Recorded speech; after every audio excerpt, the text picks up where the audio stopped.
When it comes to telling a story, true or fictitious, two things have to be kept in mind. The first is that humans hate the color gray with a passion. They love the bright openness of white, its ethereal beauty and the image of light and good that it carries. And they equally are eager to forgive black, this brooding and intimidating shade. But gray? Never. The same is also true when it comes to the metaphorical level. The people want the heroes and villains, characters they can love or hate with all their soul, good and evil, nice and bad, white and black. However, by virtue of being humans themselves, few, if any, persons can be classified this easy. Good people have their vices and mistakes, evildoers their good sides and valid reasons. We therefore have to call them morally grey. Yet, since the audience insists on the shunning of grey, most presenters will start to bend the truth a little and to readjust some traits and actions. No, not the king was evil. His prime minister is responsible. No, not the emperor caused the corruption. It was his failure of son. No, the Sublime was not a vain and murderous monster that purged the country. His former partner and later enemy is to blame. Heroes must be heroes. Villains must be villains. No grey allowed. The other thing is that complicated situations are bad. People quickly lose the overview, get confused, and then start having problems to follow the events. They become frustrated, turn to anger, and finally stop listening altogether.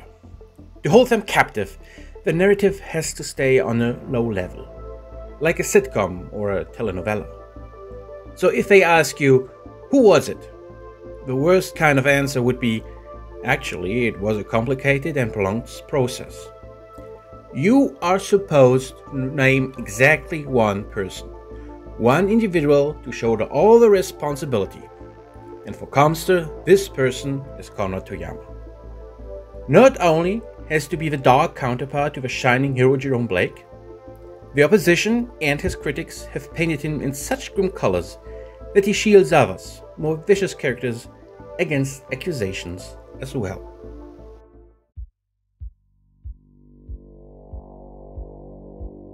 Who was Conrad Toyama? Born on 9th September 2752 and raised on the Terran hegemony world of Styx, Conrad Toyama had a relatively mundane childhood. But his life immediately changed at age 14 when Stefan Amaris launched his coup.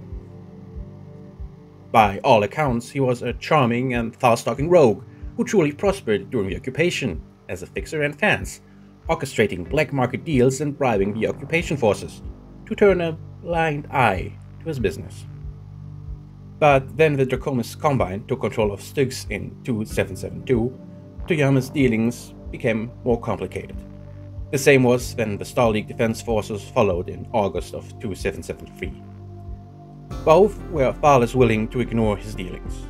So, in order to make ends meet, Toyama had to look for a new customer. Given the disdainful attitude of the SLDF troops against him, he started to work for Blake's Department of Communication in 2774. His ability to acquire rare components and notable skill at jury-rigging soon turned him into entrusted help of a team tasked with restoring Styx's disabled Hyperpulse generator. Thanks to his effort and engagement, the repairs could be finished in only half the expected time. By 2780, he had officially joined the department and worked directly with Jerome Blake. Toyama's mix of commercial and technical knowledge, along with his natural charm, earned him the respect of Blake, who selected the young man for the important post of Chief Administrator, Dieron Hyperpulse Generator in 2785, giving him a position on the newly created First Circuit, the decision-making council for the department made up by the HBG's First Circuit's Chief Administrators. As already mentioned, Toyama was the instigator for creating the name ComStar by combining Communications Enterprises Incorporated and Starlight Broadcasting Ltd. into a new name. Or, depending on your own preferences, by receiving the name from the ghost of Richard Cameron. At first, just one of Blake's many advisors, Toyama's talents and charm allowed him to become Blake's principal aide and confidant. Although never previously a religious person, Toyama was so impressed by Blake's relentless drive to restore the HPG network, his cunning manipulation of the great houses into signing the communications protocol of 2787, and the success of Operation Silver Shield, that he became to regard Blake as a kind of prophet and sage, displaying unquestionable loyalty and following every command with an almost religious favor. When the elderly Blake began to increasingly withdraw from the day-to-day business of the organization as his health declined from 2814, the relationship cooled a bit, and some distance developed between them. Yet Toyama would continue to visit him, usually at Blake's private retreat in the foothills of the Green Mountains.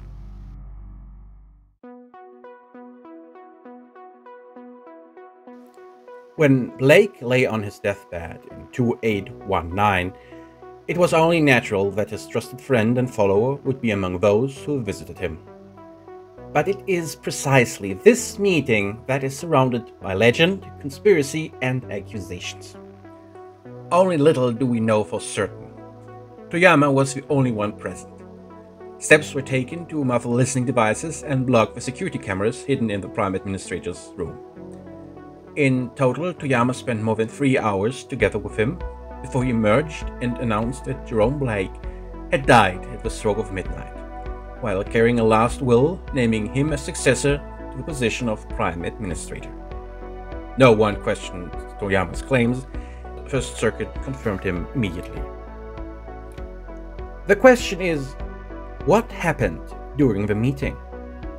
In broad strokes, there are two different theories, two explanations, two legends. There is the dark one, spread by adversaries of ComStar, critics, and, interesting enough, secular ComStar itself.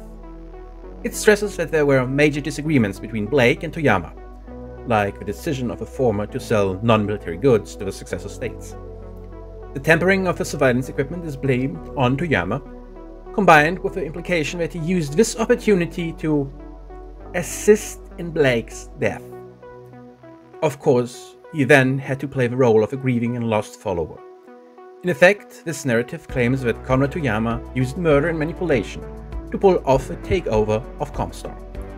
All the following reforms and changes are therefore to be blamed on him, including the transformation of a political organization, ComStar, into a religious blessed order.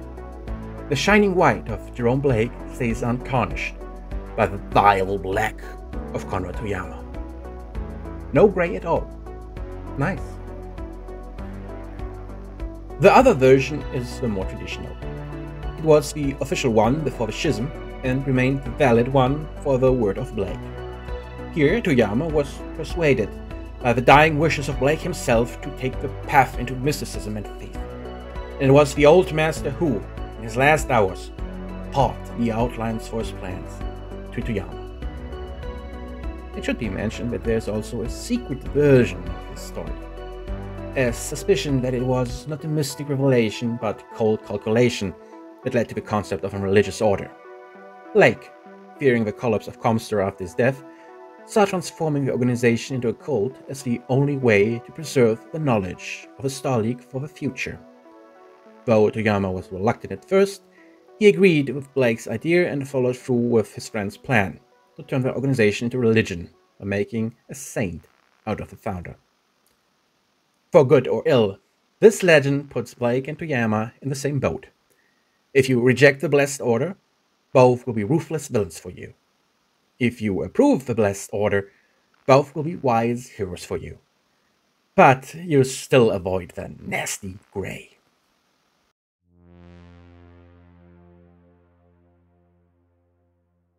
As the new Prime Administrator, Conrad Toyama had to start his work immediately. The first succession war, which had started in 2786, was still going on and should only end in 2821. During his Blake lifetime, ComStar centrality was never openly challenged, but some officials were becoming discontent. With a new leadership, they saw their chance for change coming. To stop this movement, Toyama made the first step towards faith.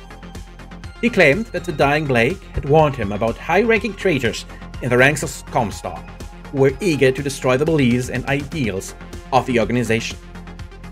Beliefs and ideals he had constructed out of the journals and notes of Jerome Blake. He presented a prediction, elevated to the rank of prophecy, of a future in which the House Lords had exhausted all their resources and power.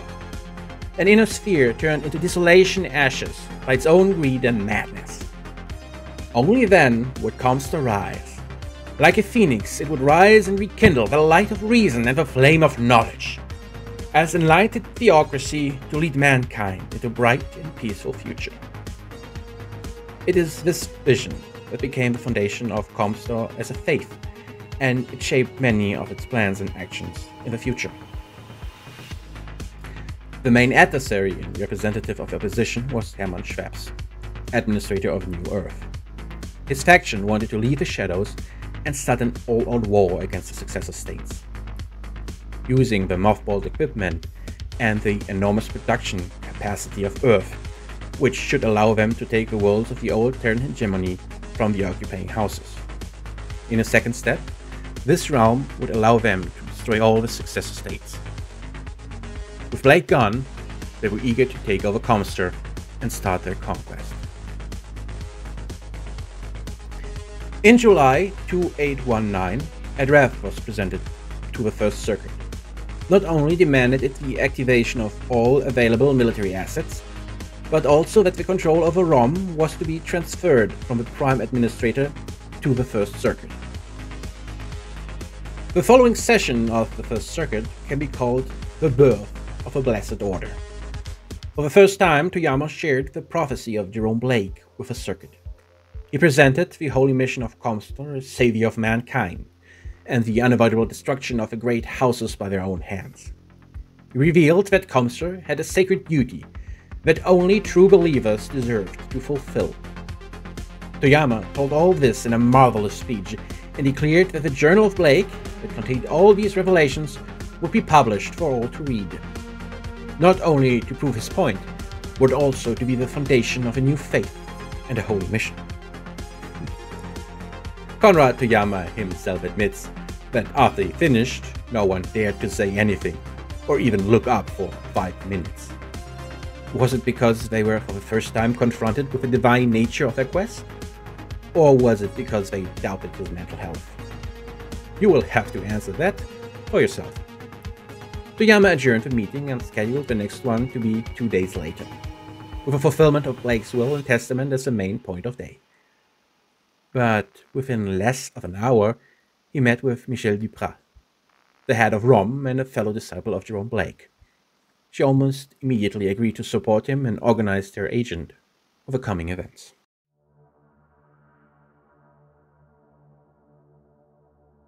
While there is some disagreement how to call it, it is undisputed what happened next. A purge, a purification, a cleansing, extermination.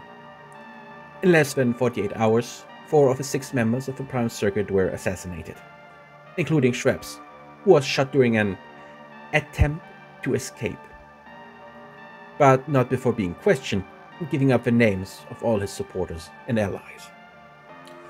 The purification of ComStar did not stop at the highest level, but went through the complete organization. Even simple technicians were targeted by ROM and, after found wanting, were sent to re-education camps. Others were marked for death and murdered outright. At the end, 20% of all ComStar personnel was either arrested or killed. And it is a testament to the capabilities of ROM that this all happened in less than a week. The new vacancies were swiftly filled with handpicked supporters of Toyama, all of them ROM members. At the next meeting of the First Circuit, on July 26, 2819, the Prime Administrator presented the transformation of ComStar into a ComStar order. The old hierarchy was to be dismantled and replaced by a new one.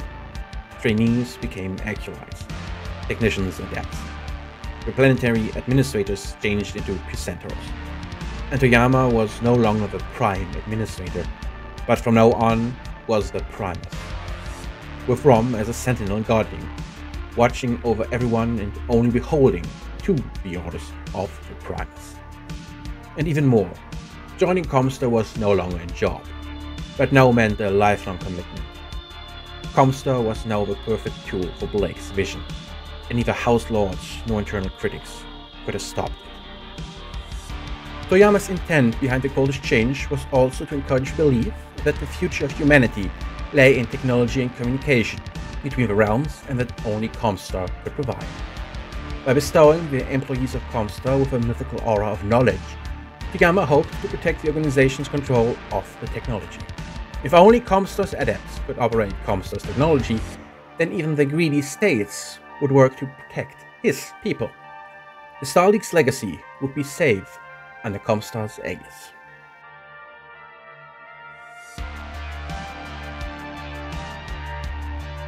With the opposition slain and any doubters in re-education camps or prisons, Toyama's hold on power was absolute. Yet it was clear that the skills of Rom alone would not suffice to keep everything together. Blake's will had to be fulfilled in full, and that meant a religious doctrine and holy scripture to determine the purpose for future generations. Toyama managed to succeed here by keeping his promise. He took the journals and writings of Blake and edited them to a single book. Together with his own comments and explanation, it gave a view into the visions and thoughts of ComStar's founder. Just 4 months after the transformation, he presented this work to the First Circuit, The Word of Blake. It is the foundational text and holy book for all Blake's beliefs. As required reading, it spread through all of ComStar and gave the members guidelines and goals to strive for. It is, for the most part, a tome of philosophical and mystical musings about the nature of man and the duty against the future, enriched with prophecy and predictions about the fall of the houses, and the destiny of mankind. ComStar's role as guardians of knowledge was now an article of faith, and would indeed outlive the generation of Toyama for centuries.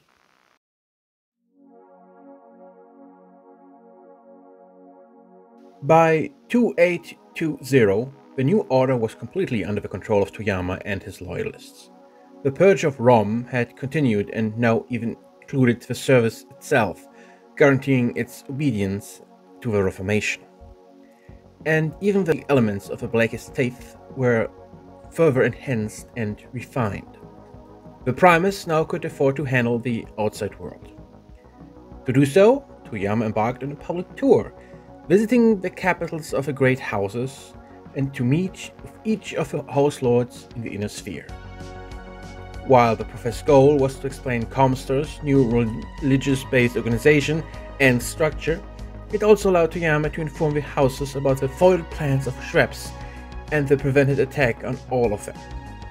And while he had deposed the perpetrators, the sustained damage made it necessary to demand a 50% increase in transmission rates to rebuild the organization's infrastructure. Save for Archon Richard Steiner of the Lyran Commonwealth, the other House Lords grudgingly accepted the increase with minimal resistance. The Archon, however, refused to make public appearances with Toyama and only agreed to new terms after what he claimed amounted to diplomatic blackmail. Tensions between the Commonwealth and the Blessed Order only increased after this, with the Archon often openly questioning ComStar's neutrality and Toyama's motives, hinting that he suspected the organization as a front for an eventual takeover of the Inner Sphere. Matters escalated when the Archon convinced the Lyran Estates General to pass the Reclamation Act of 2823, which required that ComStar's profit and property be taxed like any other business operating in the Lyran Commonwealth. Toyama knew he had to act fast to prevent any other House Lord to follow suit. Any tarnish on the special status of ComStar would have been a severe damage for its holy quest and position among the successor states. Calling a special session of the First Circuit, Toyama convinced the body to pass the Exclusions of Target Act, ComStar's first communications interdiction against one of the great houses. Shortly before the first tax bill was due, on October 3rd, 2823, a copy of the Act was transmitted to Tarkat and delivered to the Archon, followed by the shutdown and disabling of the capital's Hyperpulse generator. Before the Archon could even respond, all ComStar personnel were safely evacuated off-world. In one swell swoop, Toyama had shown all the House Lords that he was not afraid to use ComStar's power. The interdiction lasted almost a full year, with little communication between the Commonwealth and ComStar, before the Archon eventually bowed to public pressure in the fall of 2824 and asked the States General to rescind the act. Within 72 hours of announcement, the Tarkat HPG was receiving and proceeding messages. Right after this, still in the fall of 2824, Toyama made another series of diplomatic visits. An 18-month journey together with several members of the First Circuit followed. But this time they did not go to the world of the Inner Sphere, but visited the periphery. Only few in the Inner Sphere, including Holy Terror itself, were willing to make a lifelong commitment to what many saw as a mystic cult, and the appeal of the word of Blake was quite limited outside ComStar. To increase the reach of the Order and get new talent, new fields of recruitment had to be discovered. Jerome Blake never was a friend of the periphery. His position was somewhere between apathy and open disdain. Maybe because he blamed the periphery uprising for the fall of the Star League, but that is just conjecture. We only know for certain that his focus was on the Inner Sphere, and so this region received all his attention. Conrad Toyama was different.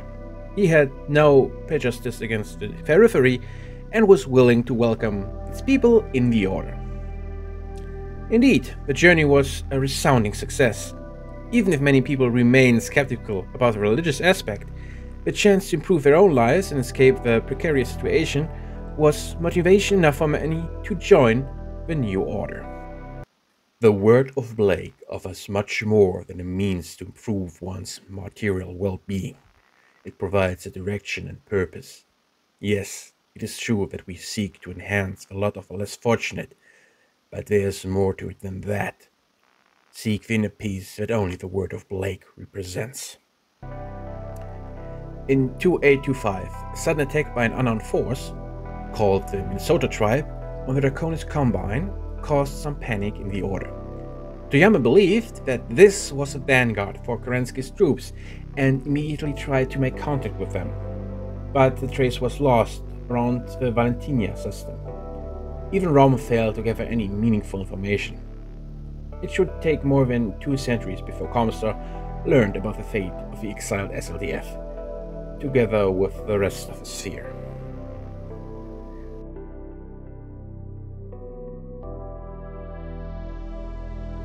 If they sign a lasting treaty, then Blake's vision will be for naught. Their efforts must be smited, and any provisions must be so onerous that renewed warfare and death are preferable. Primus Conrad Toyama, Private Diaries, 2823. In the years after the First Succession War, the violence dropped to a low level, as the great houses hurriedly attempted to rebuild and to fix the damage caused by the war. What was good for the suffering people of the sphere was bad news for the prophecies of Blake, and an increasingly dismayed Toyama saw no way for ComStar to reach its full zenith of power unless the successor states went to war again. However, all attempts to reignite the fighting by using misinformation and propaganda failed. In early 2827, this patience was at an end, and Toyama proposed Operation Divine Intervention to the First Circuit. The basic idea was to lure the Draconis Combine into starting another great war. At Toyama's discretion, Rom began to filter information about the inner workings, composition, and movements of both the Draconis Combine mustered Solderi and the internal security forces to agents of Loki, the Lyran Commonwealth's intelligence agency. While the ComStar News Bureau played up the extent of the raids and tensions along the Free Worlds League and Lyran border, with the LCAF constantly outmaneuvering the Combine thanks to the leaked information. By 2830, an enraged Jinjiro Kurita, already on the verge of madness, launched an all-out offensive against both the Commonwealth and the Federated Suns to restore the honor of his troops.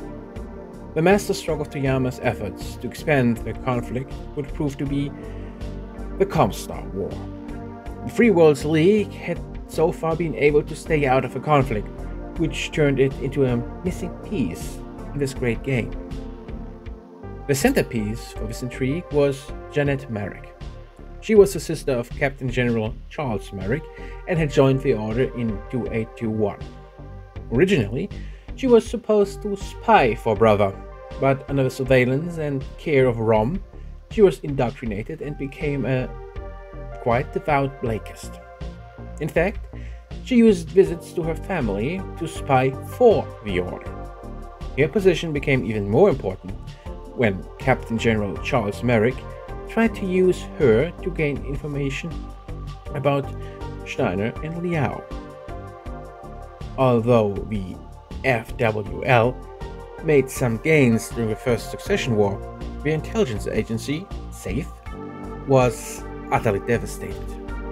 Only very few agents had survived the onslaught of Loki and Maskarovka, and even they suffered a lack of funds. Building a new intelligence network was beyond their abilities.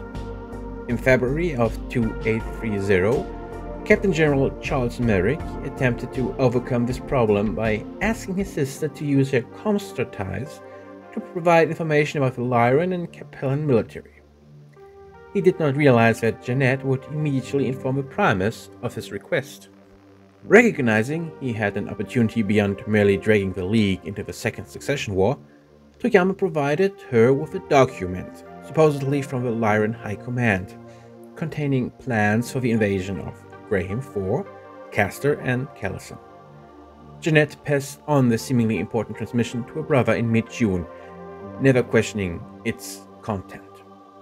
Charles refused to accept Lyran denials that such attacks weren't planned and ordered his troops into a state of readiness to launch his own attack against House Steiner, forcing the LCAF to respond in kind, creating the threat the fake documents had claimed. The FWL attack on Schwenkau and Senftenberg in August 2830 marks its entrance into the Second Succession War. The reason behind it was completely based upon the fake informations that Jeanette Merrick and ComStar had planned. It was only a matter of weeks to turn the complete border between both states into a war zone. Some claim that Toyama intended to guide the FWL down a path of humiliation defeat in order to make Jeanette the next Captain General.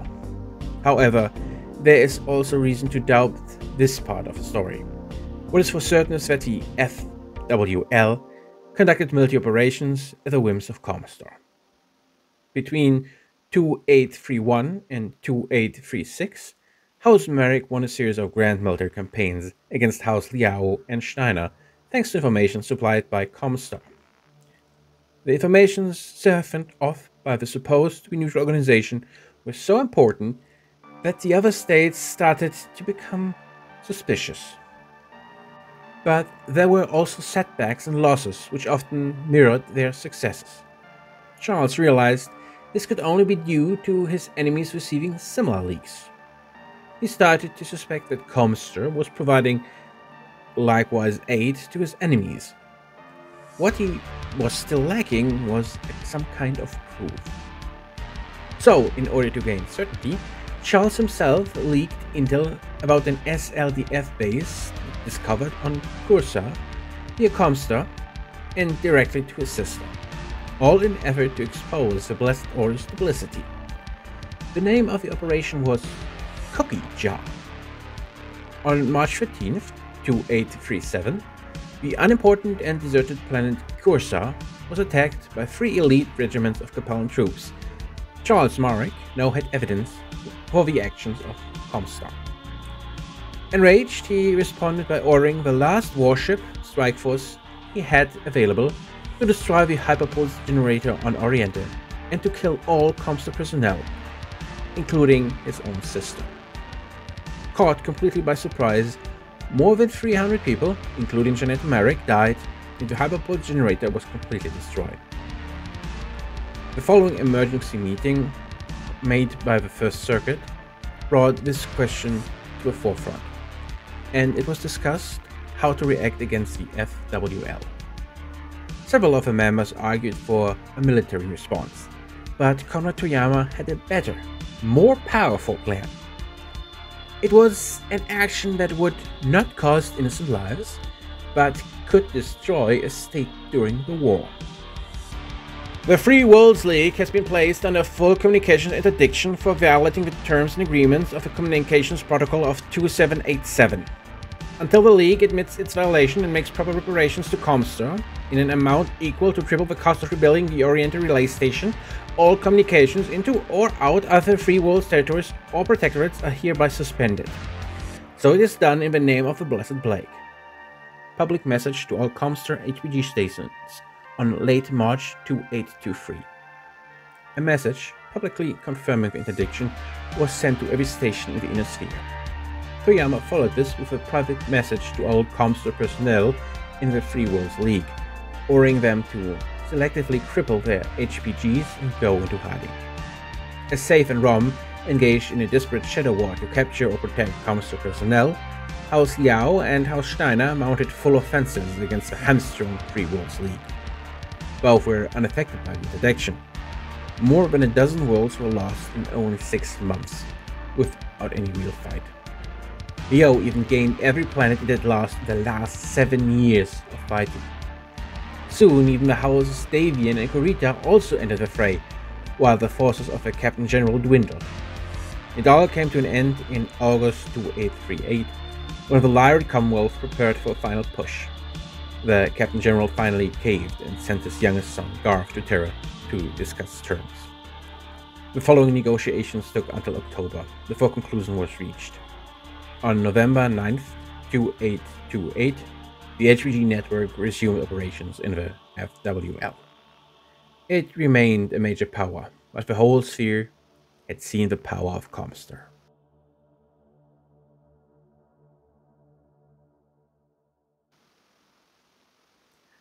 Conrad Toyama was aware that his life was coming to close.